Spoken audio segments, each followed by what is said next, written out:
start the webinar.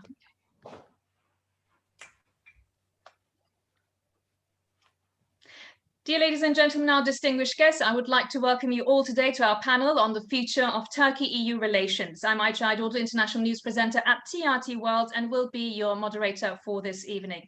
Briefly, let me introduce our host, Circle Foundation, a non-profit independent think tank based in London, dedicated to Turkey-UK relations and international issues concerning Turkey. It has now been 2 decades since Turkey became a candidate nation for membership of the European Union. Certainly, it has been a rocky relationship, but no matter how rocky it gets, Turkey and EU have inseparable ties. And today we're continuing the second series, and I can say the first one was very timely debate and very fruitful one. Also, the common understanding and outcome of that debate was that EU and Turkey need to re-energize the relationship because it is not functioning properly. I guess we can take it from there and continue our talk on how to overcome those differences and ask the question, cooperation or competition in foreign and security policy. So let me introduce our panelists for this evening. Ambassador Burak Akçapar, Director General for Foreign Policy at the Ministry of Foreign Affairs of Turkey. Ms. Angelina Eichhorst, Managing Director at European External Action Service. Professor Taras Kuzio, Department of Political Science, National University of Kiev, Mohla Academy.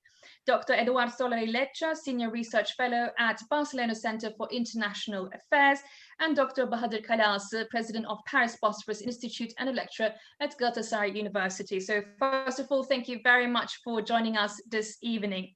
Now, our panel will first start off with a speech from each guest and then move on to a roundtable discussion. And finally, we will be taking your questions throughout this. So please do write in the chat box in the corner. And starting off with Ambassador Akçapar, the floor is yours. Thank you very much, Ms. Aydoğdu, and I'm very happy to be part of the stellar panel. Let me first thank the Circle Foundation and Mr. Güzel for organizing this event. The foundation is working to strengthen the voice of the Turkish diaspora in the UK, and it also contributes to Turkey-UK and Turkey-EU relations. The two are no longer one and the same. The UK has traditionally been one of the strongest supporters of Turkey's accession to the European Union.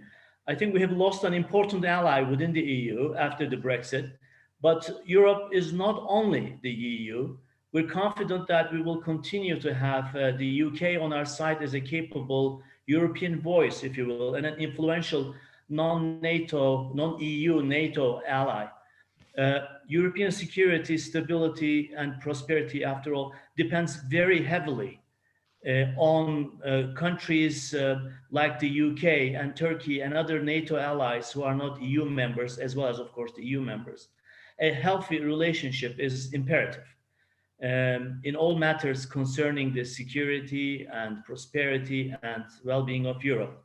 And I think this is exactly what our topic is today. I've often felt that Turkey is the right place to look 360 degrees in the European world. Europe starts in Turkey. Asia also starts in Turkey. While the Middle East and the Caucasus also start in Turkey. The Mediterranean stretches from Turkey to Spain, the Northern Mediterranean as well. Now, there are 3 starting points when you sit from a chair like this. First is that Turkey must have her antennas always up. And secondly, that Turkey must have an enterprising foreign policy approach that is willing and able to take initiative. And thirdly, Turkey defines herself as a European actor. And that is the sweetest thing for Europe, I think, as well. Let me touch briefly on these 3 points and come to the conclusion. My conclusion, let me say this from the outset, is that it's about cooperation, not competition between Turkey and the European Union. Well, the antennas. In every sense of the word, this is the most happening period in foreign policy. The world lives in a state of flux. As the 5th largest diplomatic network in the world, Turkey monitors this volatility rather closely. There are very significant uncertainties and divisions over long-established parameters like globalization, free trade, liberal economic order. And and uncertainties about the shape and nature of the world order. It is evolving, after all, into a polycentric structure. A struggle is taking shape between the old and the aspiring lead powers. Asia is arising anew, and Asia is not a distant corner as far as anybody is concerned, not anymore. In its present form, the global system of or world order has been struggling to bring stability and solutions to existing problems. The pandemic has exacerbated many of these existing trends. This goes, I think, also for the much underappreciated fact that Europe is surrounded by great volatility and fragility. Much of the gaps that allowed smaller powers to be daring and experimenting may be closing, which may be a good thing, certainly for Turkey, who has suffered much due to the turmoil creating geopolitical gaps in our region. That brings me to the second point, that Turkey needs to be enterprising in its foreign policy approach and humanitarian. You have seen Turkey basically taking initiative to pursue three objectives in the last 4 or 5 years. We have stopped the neighboring regions, and there are a number of neighboring regions, from disintegrating in the hands of terrorist groups and a cast of or rather confused international actors.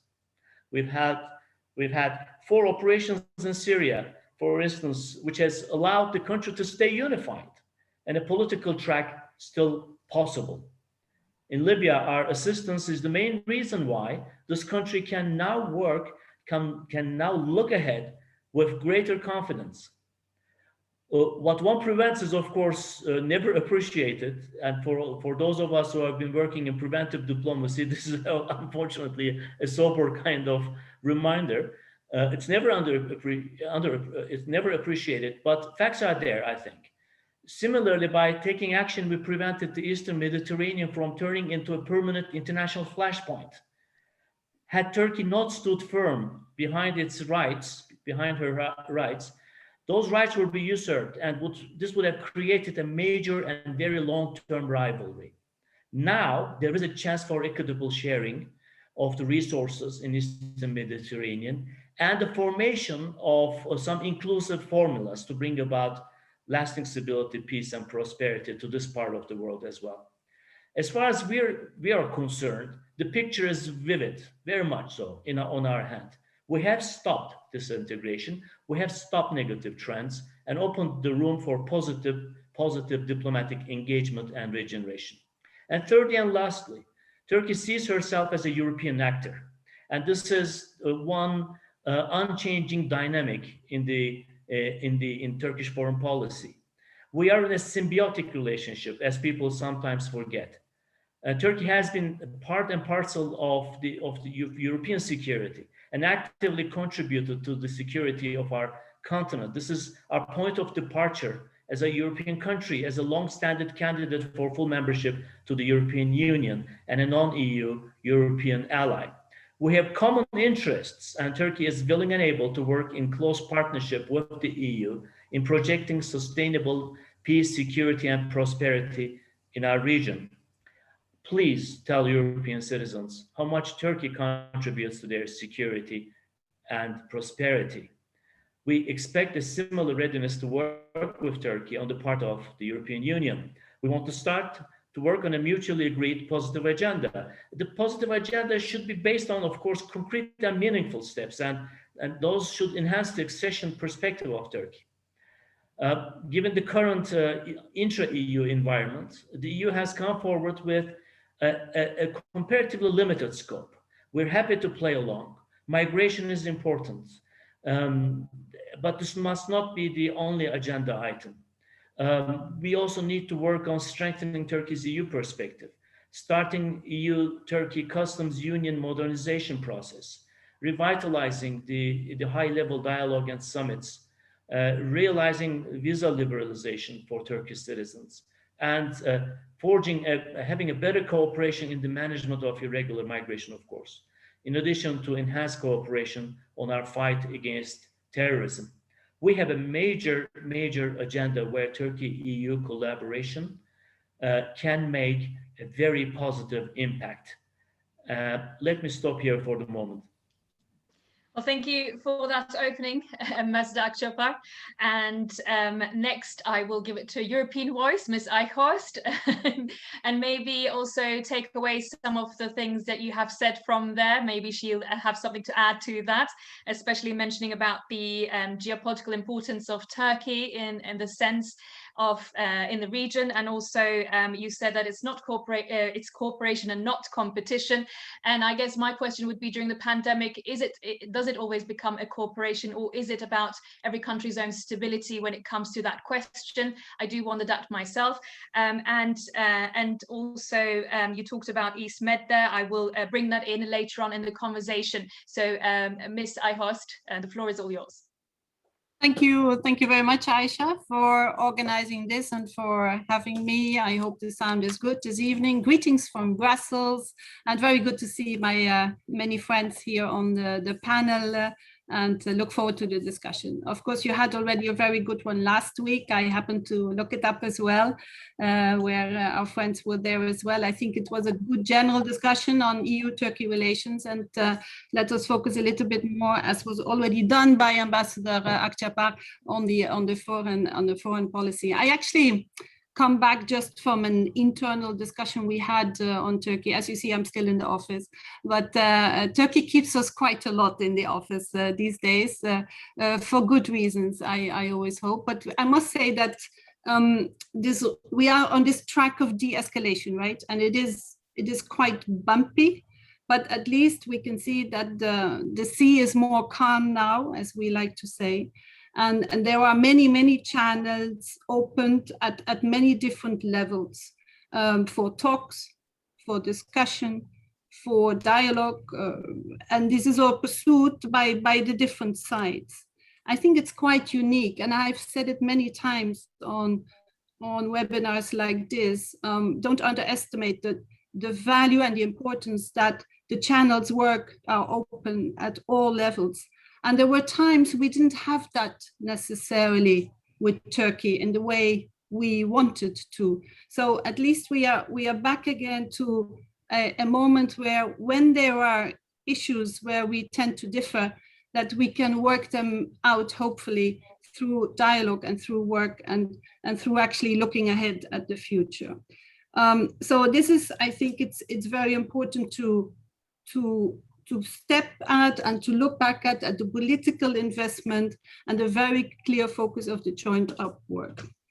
I must also say, in this whole process, since we had now the October Council conclusions, December, March, and even before, Turkey never backtracked from its aspiration to become a member. And that's perhaps Turkey's most important foreign policy. I dare to ask. In that sense, it's also important to know how many people inside Turkey still want to become a member of the European Union. But if you look at recent surveys, I looked at the one done by the German Marshall Fund and others, you see very much the internal dimension towards foreign policy go very strongly towards sympathies for Azerbaijan, for Russia, for Germany, Qatar, Pakistan, USA, not necessarily European Union. Understandable, but it is an issue when you come discussing European Union, Turkey. You know, how does that internal dimension reflect really on what externally Turkey would like to do? Foreign policy of Turkey, there are two dimensions here, I think, and we cannot forget the recent history of Turkish policy of a zero conflict with neighbors. I was at the time, I was based in Damascus at the EU delegation. That was between 2008 and 10. There was a very active outreach of Turkey to neighbors, a very close attempt to work with Syria, Lebanon, Iraq, Egypt, even Israel and the Gulf at that time. We know the events in the region, we know what happened, and why that shift sort of turned for Turkish policy to be perhaps active in a different way. And we call it more assertive in different theaters as already described by Ambassador Akshay. It may be perceived as a successful policy on the inside from Turkey, but obviously it has put a number of questions down there for the original allies of Turkey, European Union, but also the United States. So the political dimensions of the EU Turkey when it comes to foreign policy, but even Turkey and Russia, Turkey and the United States, is now looked at very differently. And I think it's good. It's good that, and I hope also from today, we unpack that a little bit more. If you have read the report the High Representative and the President of the Commission submitted to the European leaders in March, you will see we have focused for the region on the theaters where EU and Turkey meet, or perhaps would like to meet even more, or have not really met on a joint agenda. Take Libya, Syria, Nagorno-Karabakh, South Caucasus, and now also Afghanistan. Afghanistan, I think, is increasingly an area, a theater, where there's a lot of room for cooperation between the European Union and Turkey. And I think, therefore, and I fully agree with the ambassador, we have to look deeper at cooperation. This is not about competing with each other.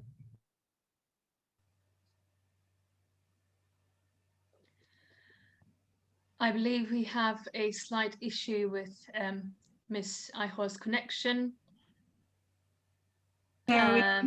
Yes, we have you back, Ms. Eichhorst. You were gone for a while. For a while. So yeah, for a little bit, I think for the last 20 seconds, 30 seconds. I think we were in Afghanistan. Yes. Oh, we were in Afghanistan. Yes, good. we were in Afghanistan. So I wanted to use the examples of where we can and we should work more, cooperate deeper together. So in the title here, when it comes a choice between cooperation and competition, I don't go there either, just like the ambassador said. We want to focus on the cooperation where we can work best based on our interest and based on our joint interest, but also based on where we think we can head for the future. I'm optimistic about the future, and that would be my last point before we come to the questions. Because I think today we are in a real better place to actually unpack the areas of possible cooperation than, let's say, a year ago. Last year was very, very bumpy. Fine, times have changed. Now with the focus on the future, I think we can have a better future together also on the foreign policy. But for that, the lot of the choices that have to be made are certainly also internally for Turkey. There is no doubt how the internal developments in Turkey reflect on its foreign policy. This is an issue for Turkey to handle. This is not for the European Union to say, except that we always say, when you are a candidate country, when you aspire to become a member, you also know the rules and you also know the guidebook, and you know the acquis, you know what is expected from an open democratic society. So we continue to, this is part and parcel of the discussion we have as mature partners in all of this. So I want to stop here for the next questions to come. Thanks. Thank you very much for that, Ms. Eichhorst. From actually the common language that in the last series and this one I can hear is that we want to move on from the negative agenda and hold on to that new momentum that we are reaching out for, I guess. But if the ambassador has a few things to say later on, maybe he can add them when I come to the questions. But next I have Professor Taras Kuzio. The floor is yours. Okay. I think you can hear me. Yes, although I work in Kiev, I'm British by citizenship. So therefore, it's interesting for me to hear the background of what's been talked about. I'm not a Brexit voter, but at the same time, I tend to be quite critical of the EU's standpoint towards Turkey. I think I think the EU has missed the boat on Turkey.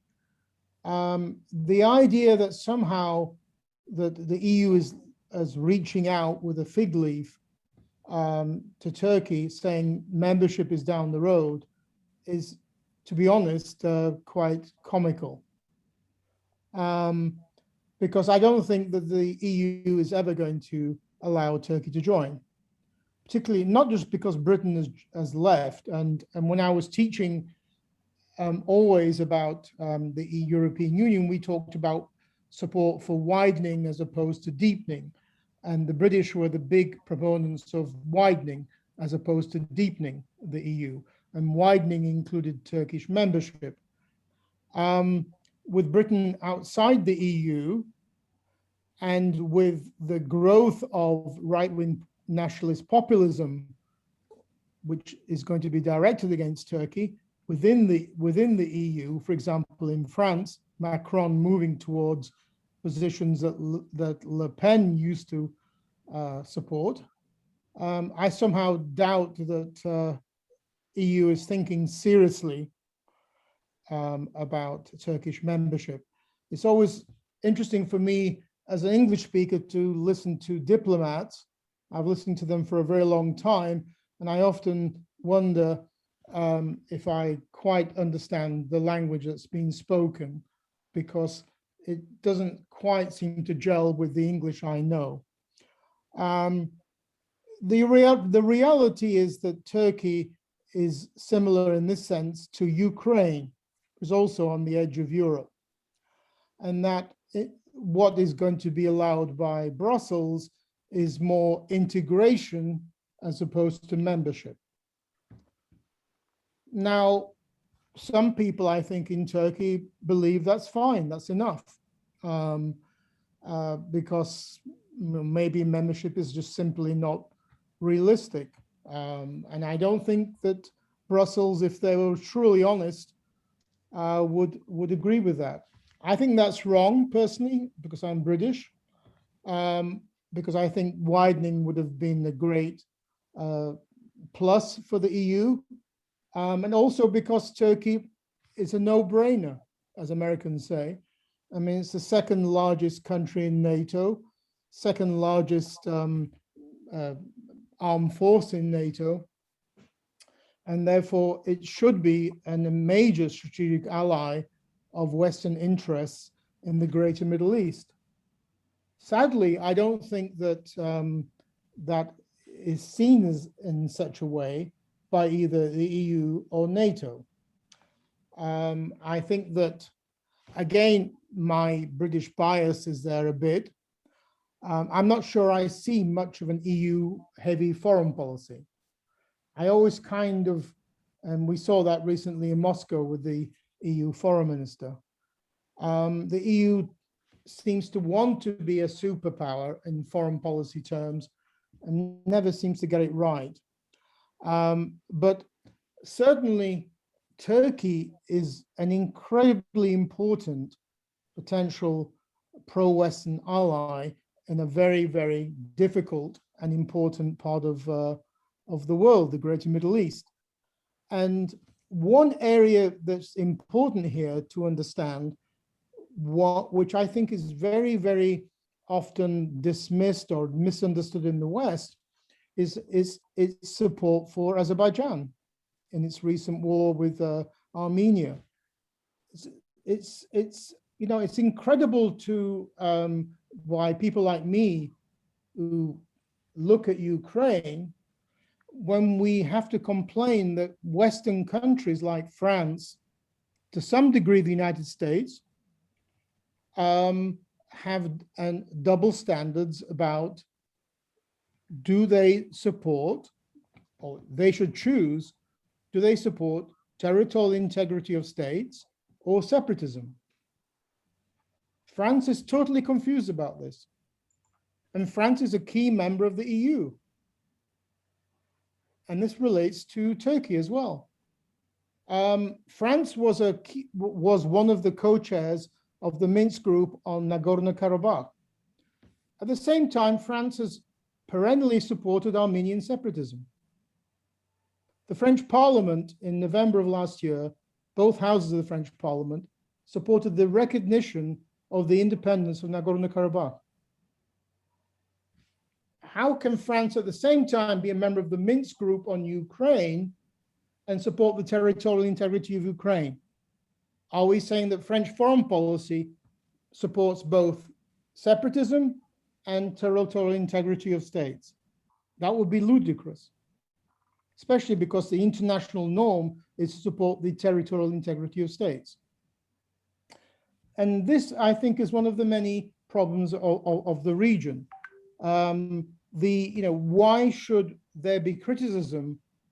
For example, Canada has imposed military sanctions against military supplies to Turkey over Canadian parts for Turkish drones.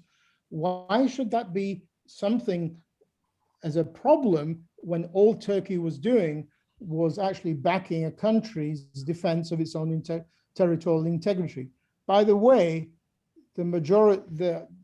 far higher proportion of the weaponry used by Azerbaijan in its war last year was actually Israeli, not Turkish, which is completely ignored because the Israeli-Azerbaijani strategic partnership is something that's sort of very quietly under the radar and not really talked about as much as the Turkish-Azerbaijani. But nevertheless, these kind of questions have important implications for the region in general. Georgia, which has frozen conflicts, and Ukraine, where there's ongoing military aggression from the side of Russia. What does the EU and importantly EU member countries like France actually support? Do they support separatism because of a very strong Armenian lobby in France and the recognition of Nagorno-Karabakh as an independent entity, or do they support territorial integrity of states as they say they do in Ukraine? I think here as well, Turkey is underrated as a very, very important regional actor vis-a-vis the key questions of Russia, which is very assertive in the region, but also importantly Iran. The one thing which is interesting for me as somebody from that sort of interested in that region is that in the same way as Russia denies the existence of the Ukrainian nation, the Iranians deny the existence of an Azerbaijani nation. So to me, there are parallels here. And any sort of Western support, be it EU or NATO, or hopefully both, vis-a-vis Turkey, is also something that is importantly in projecting and preventing Iran from trying to project influence into the South Caucasus. This is one area, by the way, of the world that the US has been AWOL, has been absent for the last more than 10 years. At a recent conference in Baku, President Aliyev was asked, has the new American administration, Biden, approached you at all as it attempted to try and change its policies towards Azerbaijan? Not at all. It is incredible that this is a part of the world that's totally absent from strategic thinking on the part of the US and to some degree the EU. Why that's the case, it's unclear to me. The Israelis have understood the strategic importance of Azerbaijan for over nearly 20 years. They've been there.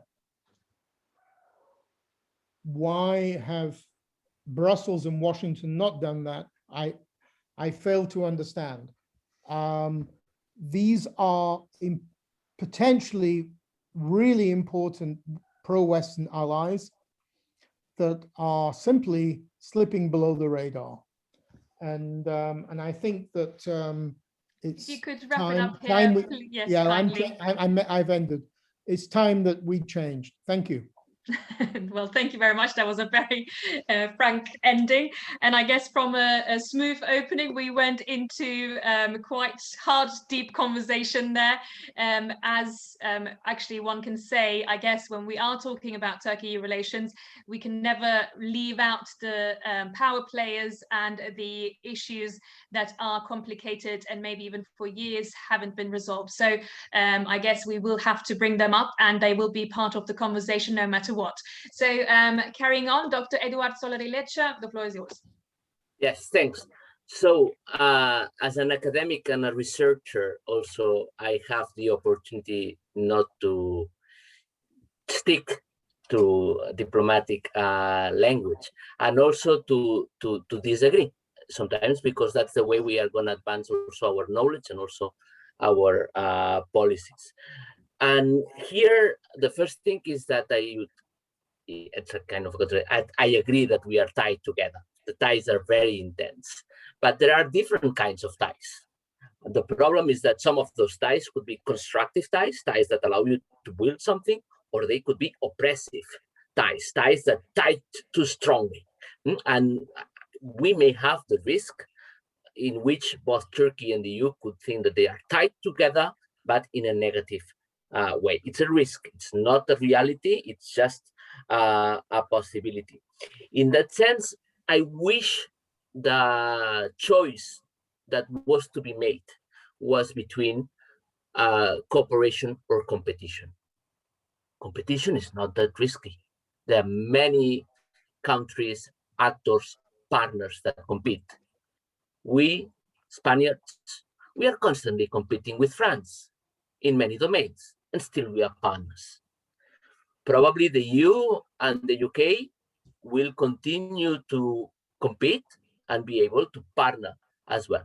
The risk, the real one, and I'm afraid that risk, which was not that real some time ago, it has become, and that's before we enter this phase, this current phase of appeasement, it was quite, we were getting there quite dangerously, is that we were replacing this difficult, complex, frustrating partnership by some sort of fluid rivalry, one in which the two parties, Turkey and the EU, could perceive the other as a geopolitical rival, as an adversary, as someone that uses its foreign policy arsenal against you and your core interest.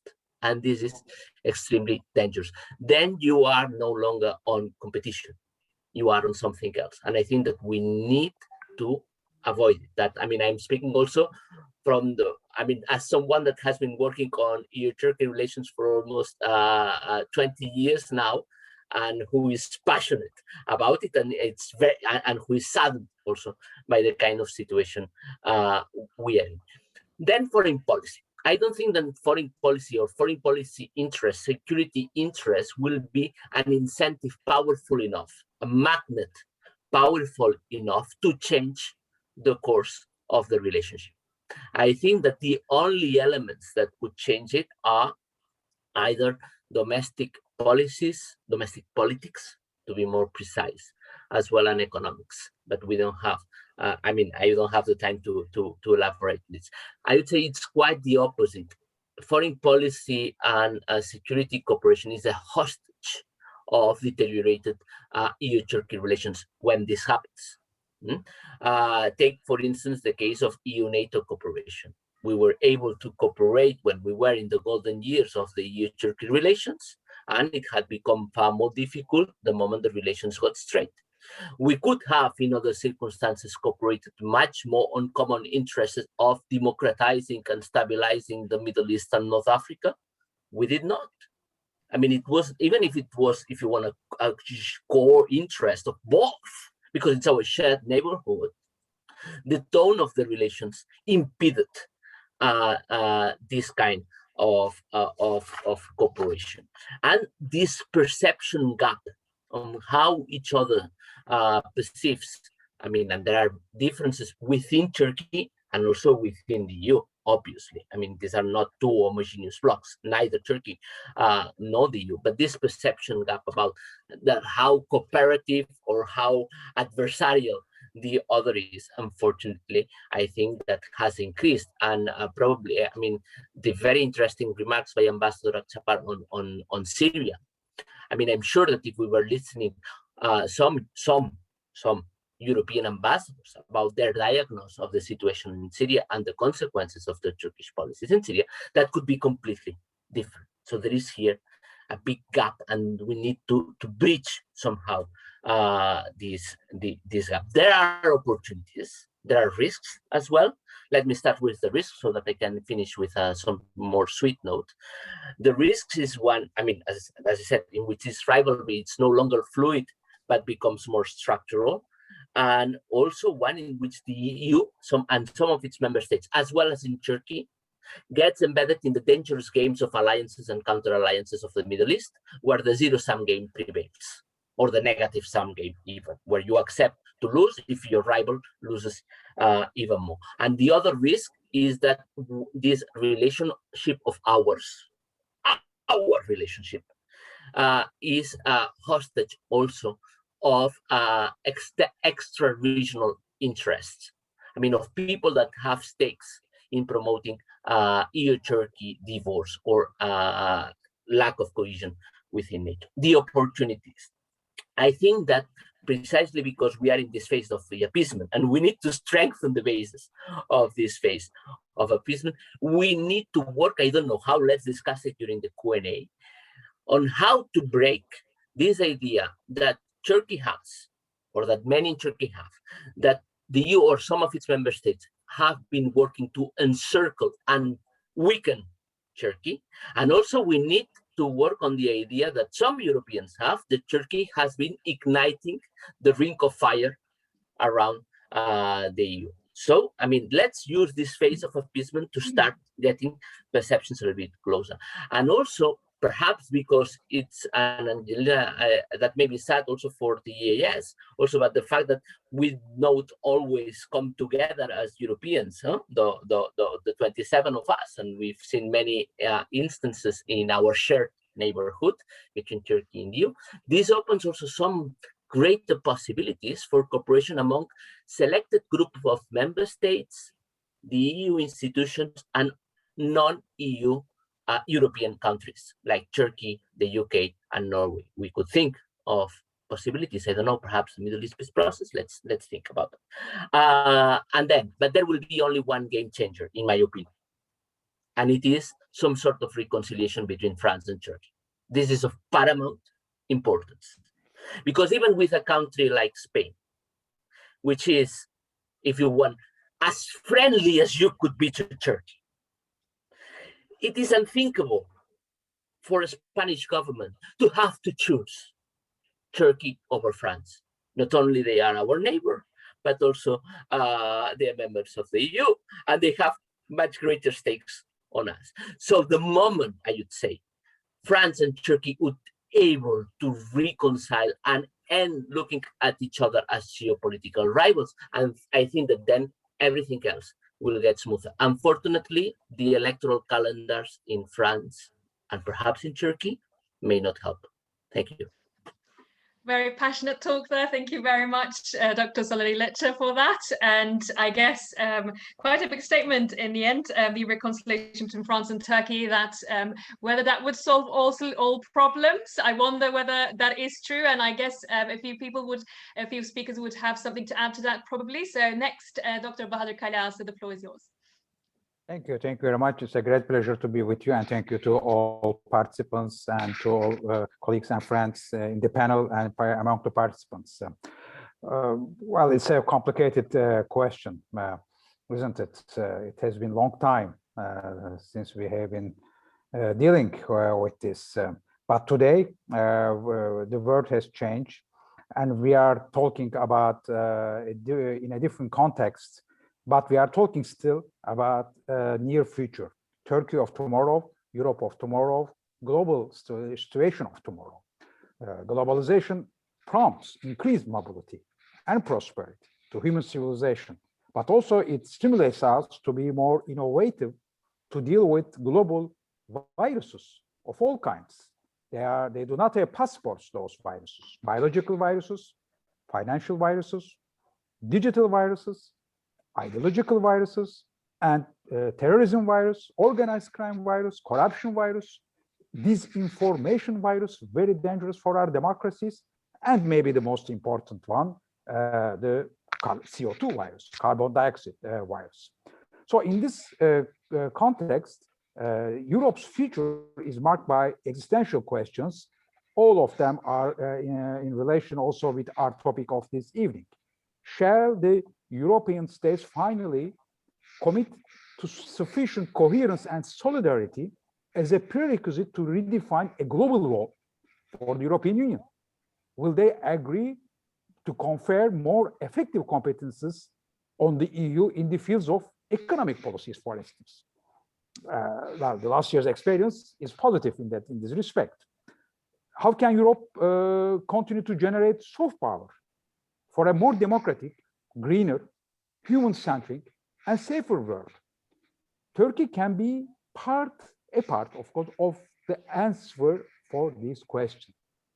Because for Turkey, notwithstanding current or upcoming political trends and different governments, or past or today's and future governments, the only really tangible, realistic strategy for Turkey's global competitiveness is to reposition itself as the Western world's Euro-Asian gateway of democracy, economic dynamism, and social progress. It's a formula which works and which can continue to work in the 21st century with a, of course, new version, with a new algorithm.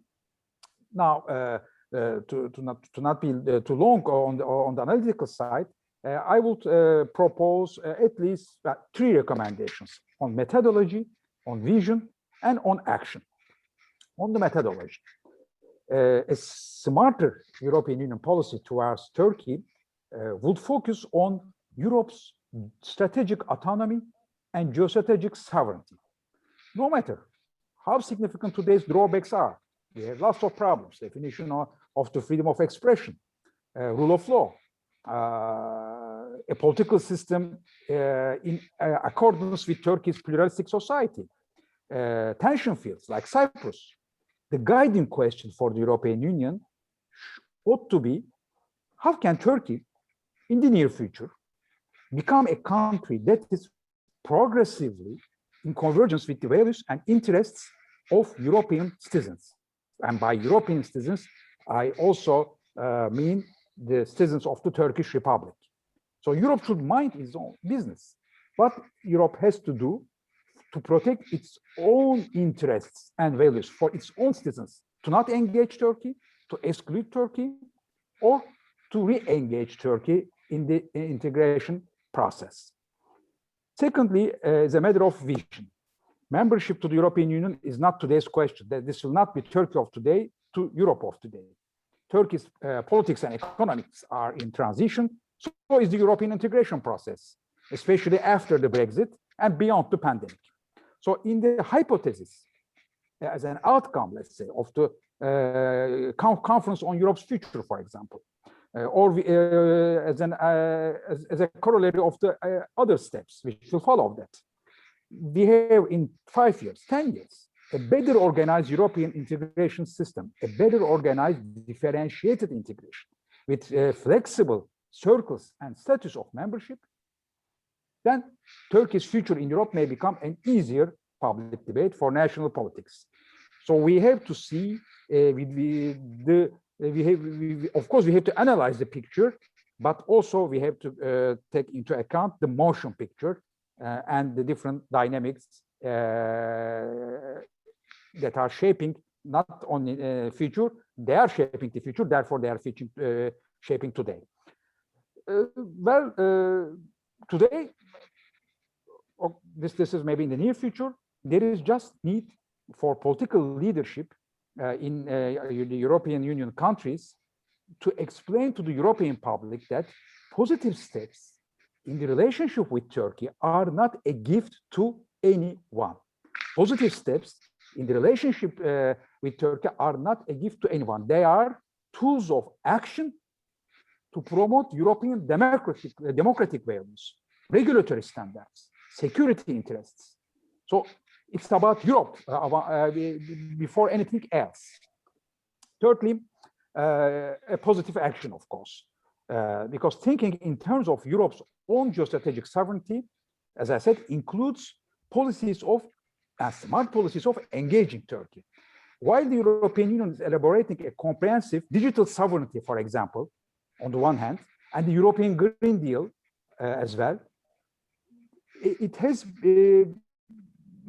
all these policies, especially in the post-Trump era, in the Biden era, with the revival of the transatlantic relationship, and with the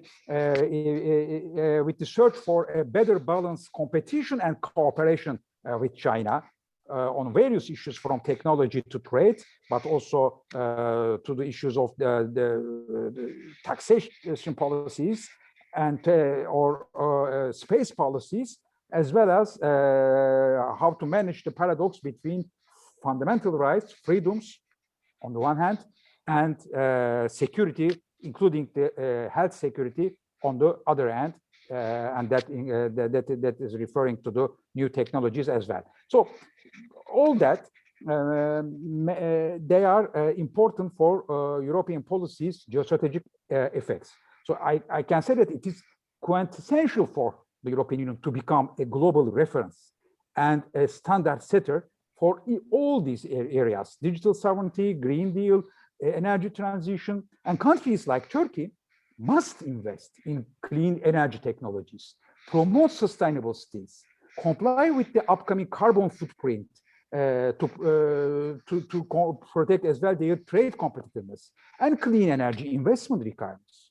The stakes are high for all sides to protect their competitiveness in the European Union market vis-à-vis third country rivals. For example, for Turkey, it's also a matter of not protecting itself, but also itself vis-à-vis the third country rivals. So consequently, Turkey, whereas Turkey will need to invest, we need to align itself with the European Union's new policies. It will, in order to become more competitive globally, not only in the European market, but globally, European Union also, according to lots of studies now, needs to enlarge its sphere of influence, influence of its rule of law, regulations, green transition policies, digital sovereignty policies, security policies. One effective tool in this respect to re-engage Turkey, and not a gift to anyone, but to European interests as such, is to launch, not to conclude, but to launch the talks for a modernized customs union, including digital, green, and social dimensions. So Turkey should align itself with the European digital single market and the European Green Deal, as well as the transatlantic economy, policies on energy, refugees, Russia, China. So all these in the end are about a clear win formula. Win-win-win. Win for Turkey, win for Europe, and win for Europe's neighborhood beyond our continent. Thank you very much. Well, thank you very much. That was the conclusion now of all the speeches by Dr. Kaliasta. Thank you very much for that. And I guess it's fair to say, when we talk about the Turkey-EU relations, we do try to grasp that new momentum and stay on the positive agenda. But as you can see, so many international matters were raised just in this conversation, and I can't really say how many they were. So I guess, as we say, it's a rocky relationship, but with inseparable ties. But there are so many matters to be discussed. So I guess even if the diplomacy is there, there's still many barriers to break and many issues to overcome, as we heard from each speaker on a different point of view and different take. So now also, everyone who would like to write a question, you can write in the chat box. I'll be checking them soon. But starting off with now to our roundtable discussion with Ambassador Akshay Parr.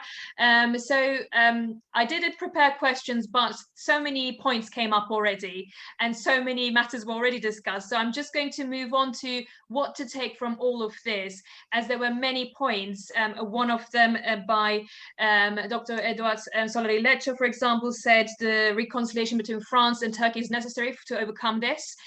Would you agree with that? And Ms. Ayhorst mentioned about internal dimensions on whether Turkish people actually want to join the EU, want to become part of the EU, whether that's still a topic. And also, Professor Kuzio was quite frank there that EU missed the book on Turkey. So generally, gathering from all these points, where do you see the relationship, and looking at the future, can we really rebuild that trust?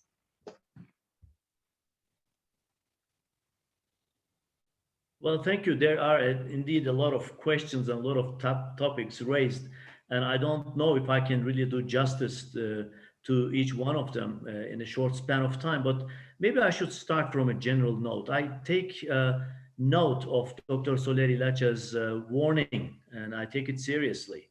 I don't think as kind of natural as it is, the Turkey-EU relationship, NATO-EU cooperation, just like any such relationship in international affairs, can be left to its own devices. So we need to be very attentive in making sure that we see eye to eye, and then that we don't talk past each other.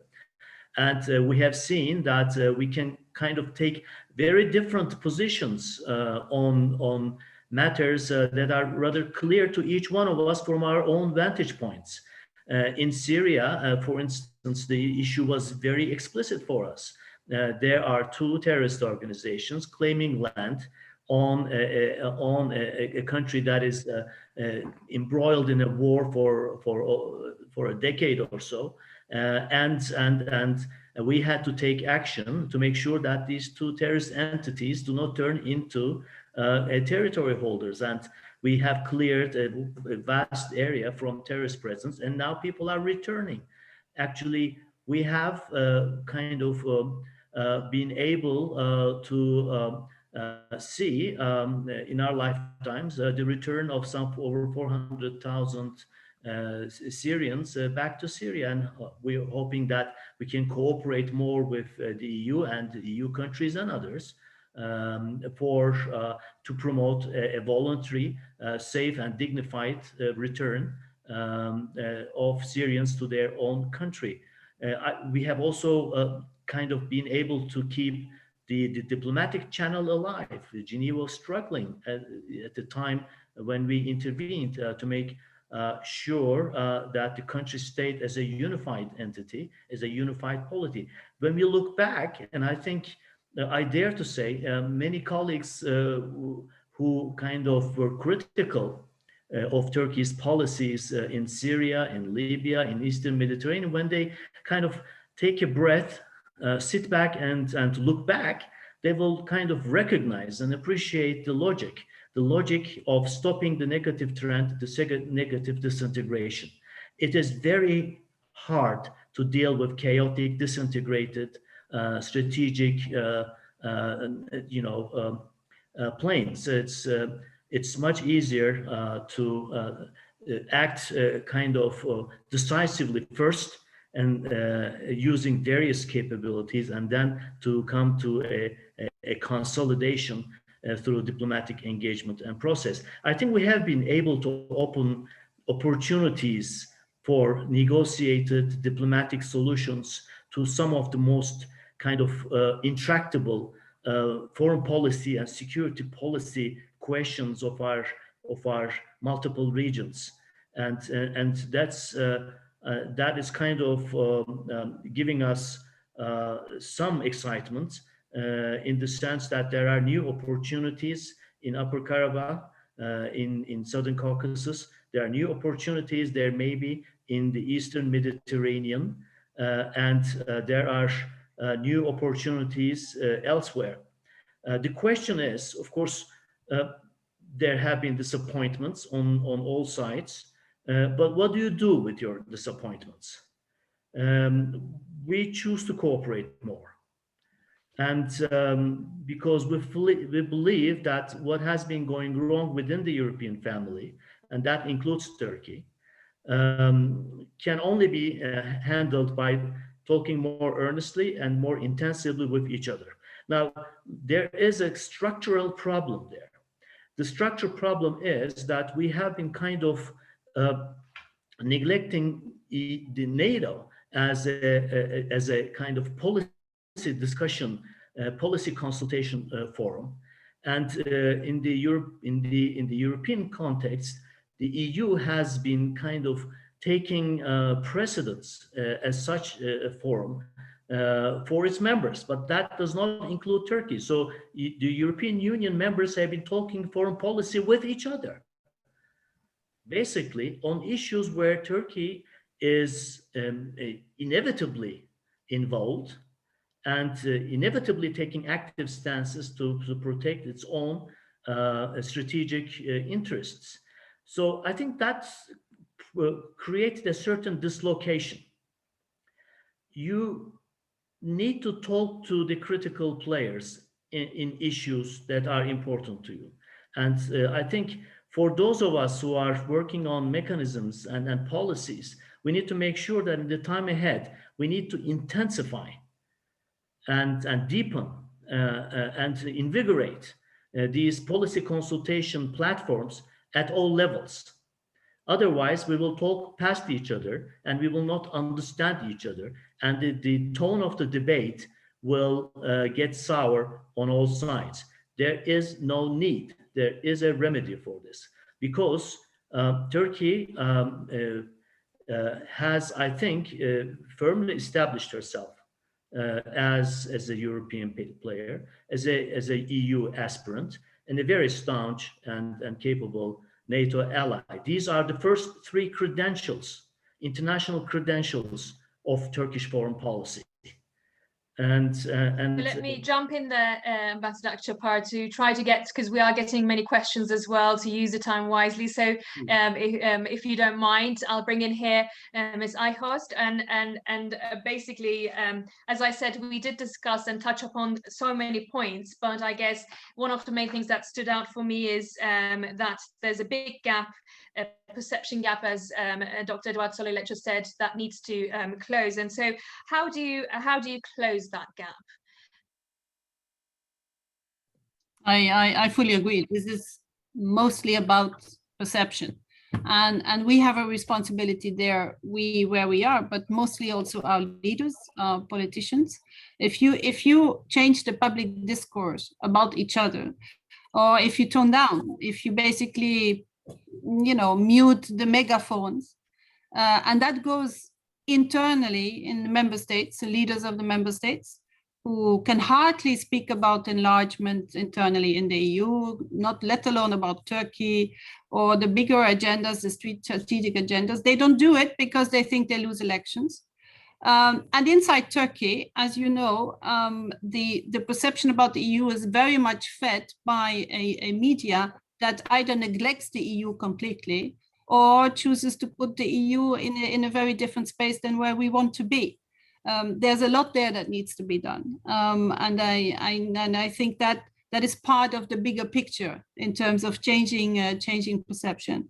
We work on that from our side here in Brussels, obviously, and also with the member states, but we also want to do that through our missions and our people on the ground in Ankara and in the region. That's one big part of the communication, the public diplomacy, the reaching out and the messaging there.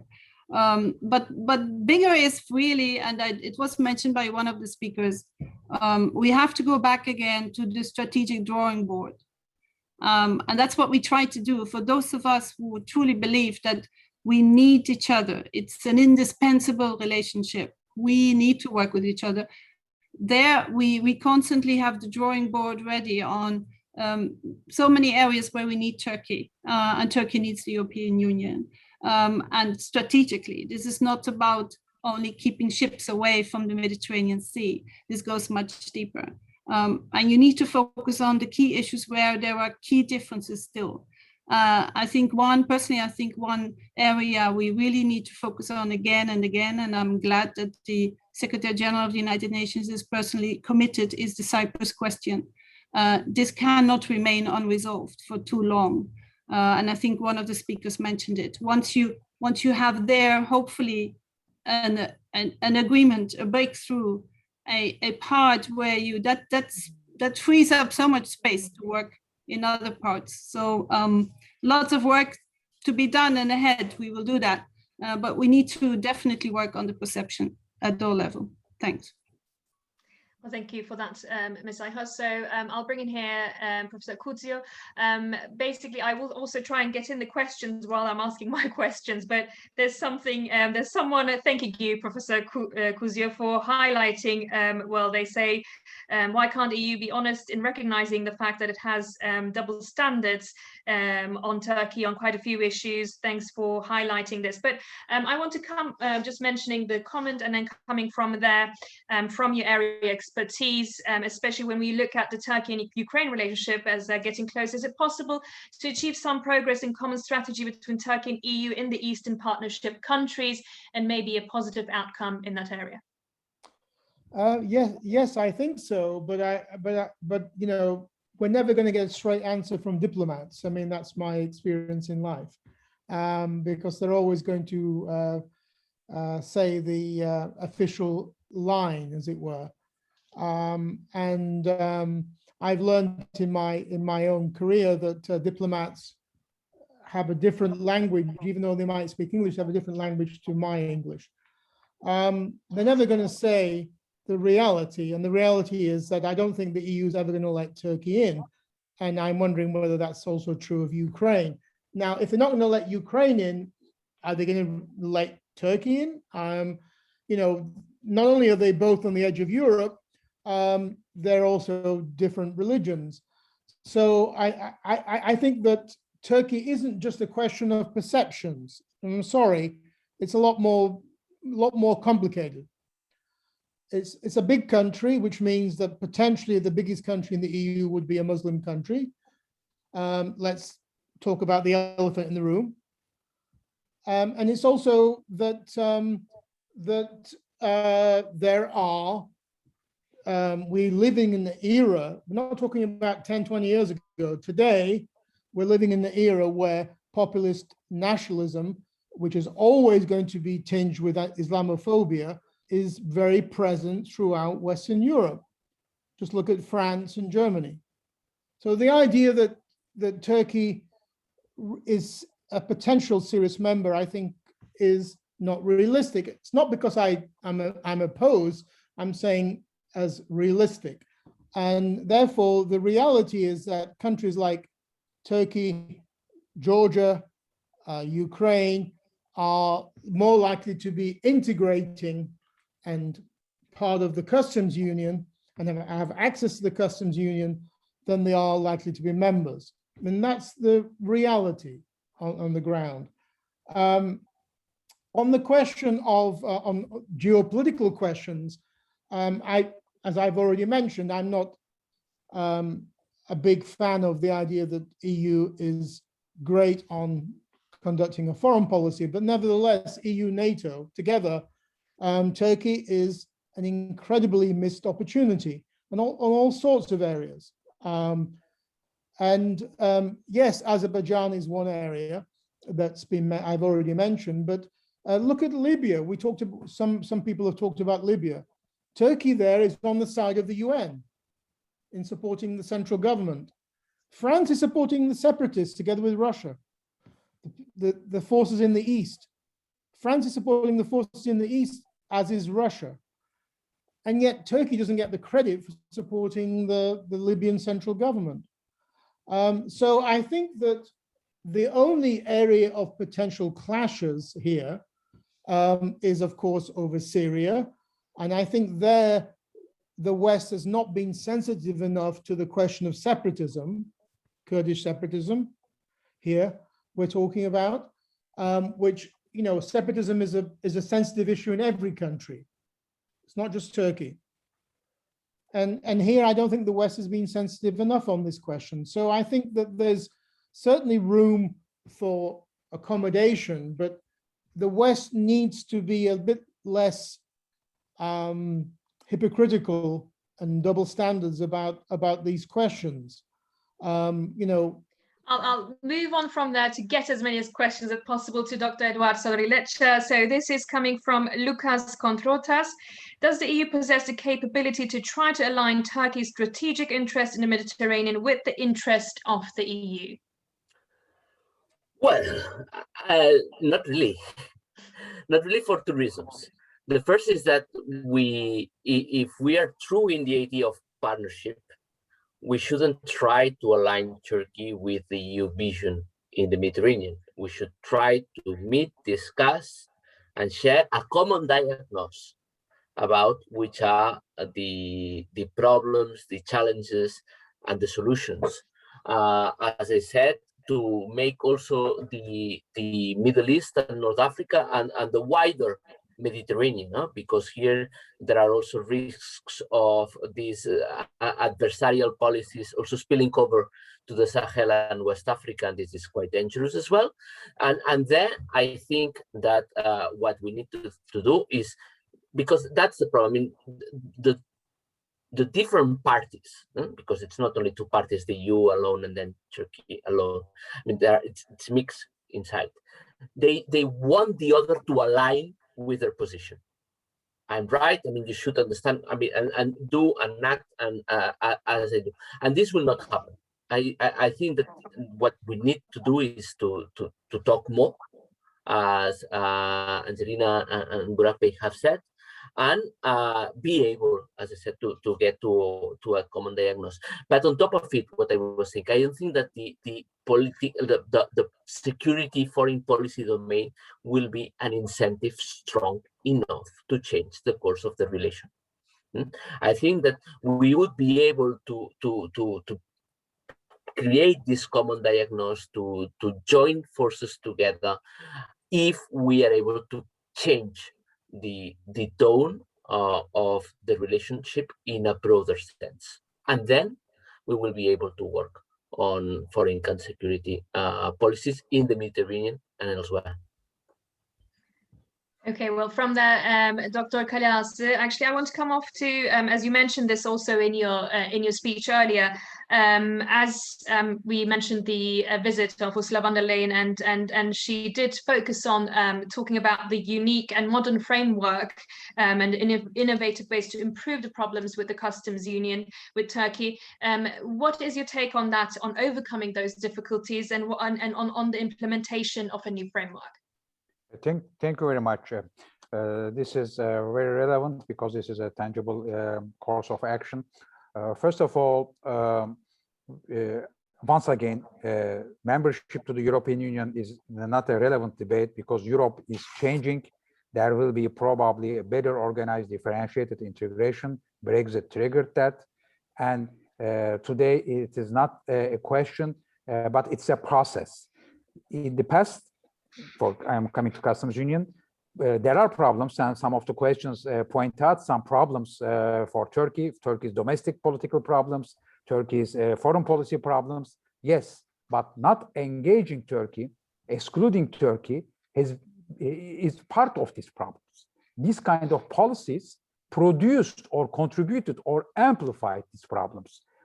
Policies that are creating problems cannot justify to be carried on to solve the problems. So we should not repeat the same mistake and expect different results, as Albert Einstein would have said. This is why it will be easier to solve the problems in engaging Turkey, not excluding Turkey. How do we know? We know it because it worked this way in the past. Customs union was one of them. It was a great leverage.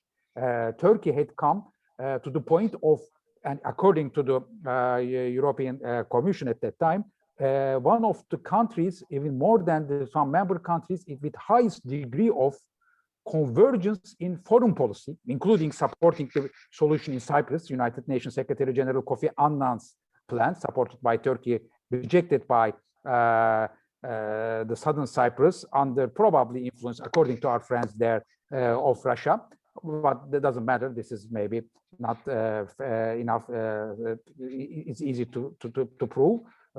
But Turkey was also a country which had transposed more than 50% of the European Union's legal patrimony, acquis communautaire, into its own legal order by 2003, according to the European Commission once more, and sufficiently fulfilling the Copenhagen political criteria on democracy, rule of law, and independent and impartial judiciary power. After that, it's another story, policies of not engaging Turkey and Turkey producing 100% Turkey-made problems as well. So it's not a blame game, it should not be a blame game. But we are where we are today. So we have to reload the same algorithm with a 21st century version. This is probably what President von der Leyen also would like to develop as an idea. Customs union between Turkey and the European Union covers industrial goods, lots of issues of regulatory alignment, but it can be extended to services, to agriculture, to public procurement, to conflict resolution mechanism, but also to the European digital single market and the EU Green Deal, and also, why not, overall European Sustainable Development Goal policies. So this will be a human-centric version 5.0 of EU-Turkey relationship, like 5.0 beyond fourth industrial revolution. European Commission's recent Industry 5.0 paper is good to explain this approach, or Japan's G20 presidency, which developed Society 5.0. We need that. This is not undermining the problems, but this is a way of trying to solve the problems and avoiding a lose-lose-lose scenario where everybody will lose. It's better to win altogether. Well, thank you. So I'm trying to take as many questions as possible. So next one to Ambassador Akshay to you. The question is, we know and accept the cooperation and competition between EU and Turkey will always be existed, as in between every country, and in some cases this is needed. I would like to ask, what do they think about the religion differences? Is the religion difference play a more important role in cooperation or competition between EU and Turkey? I think this question was asked, has been asked for some time within Europe. Particularly the European Union has had a debate in itself whether this is a kind of a religious union, and it has come to the point in which the EU defines itself more as a secular union rather than a religious union. Now that's of course for the EU to define, but what I can say is that in our day and age, cooperation against such divisive worldviews as a Christian world versus facing a Muslim world or other worlds is a good approach. And Turkey and Spain had, you would remember, initiated an Alliance of Civilizations initiative, which is, by the way, now a UN initiative, which made exactly this point. The worldview that defines itself in contradiction with another and defines it in a kind of conflictual terms is not the kind of world that I think the EU citizens or Turkish citizens would want to live in, and there are opportunities for us to work in working against that, as was showcased by the Turkish-Spanish initiative. Let me just add something. Just very little, so I can get as many questions as in. Okay, this was not asked, but I kind of had the urge to make this point. I think we should focus less on whether Turkey would admit Turkey, the EU would admit Turkey, or Turkey would want to join the European Union. There is a certain track towards EU membership that is there, that is at least on paper there. And there are infinite benefits in making the existing mechanisms work and beef them up, as was kind of underlined by the EU leadership recently. We should make convergence work and deal less with such theological questions, I think. I just Thank you. have the urge to make this point. Thank you. Well, thank you very much, Ambassador. So now quickly a question has come for Ms. Eichhorst. They are saying Angela Merkel was the strongest defender of the EU-Turkey migrant deal and improvement of the relationship between the EU and Turkey. How do you think this Merkel's departure will affect EU's attitude towards Turkey?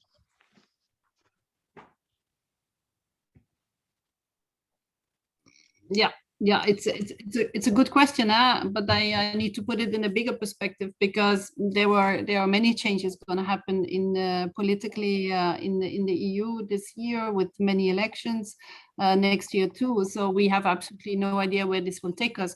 But what is true is that I think Germany has been one of those member states very much wanting to work strategically, continue to work strategically with Turkey, and trying to help handle, as we say, the bumpy road there. And certainly Chancellor Merkel has been one of the leaders in this regard.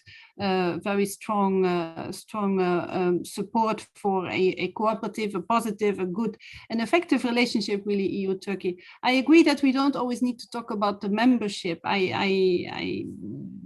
it is, the point is that it is because we work in a framework of accession that we have such a deep relationship with Turkey. That makes it very, very different. And I can't compare Turkey to Norway or to the United Kingdom or to Ukraine or elsewhere.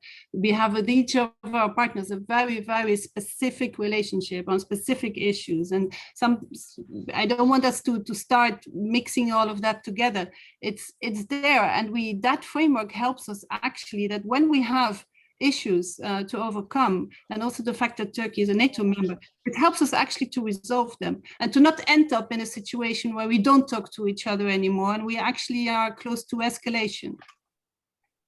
Back to you. And well, thanks for this lovely webinar.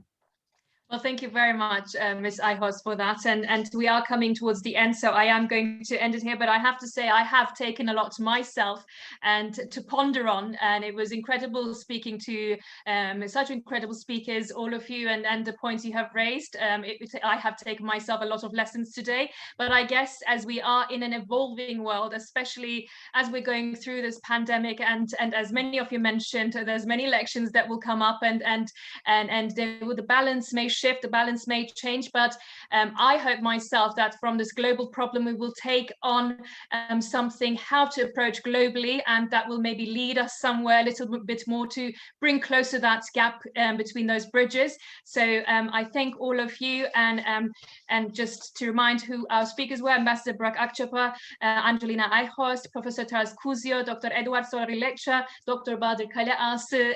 Thank you very much again. And just to mention before we go, there will be a panel on the 28th of May on Turkey's drones assessing capability and goals and implications. The event is in partnership with Royal United Service Institute, and it will be open to all. Thank you very much once again. Thank you. Thank you. Bye. Thank you. All best to everyone, including Bye-bye.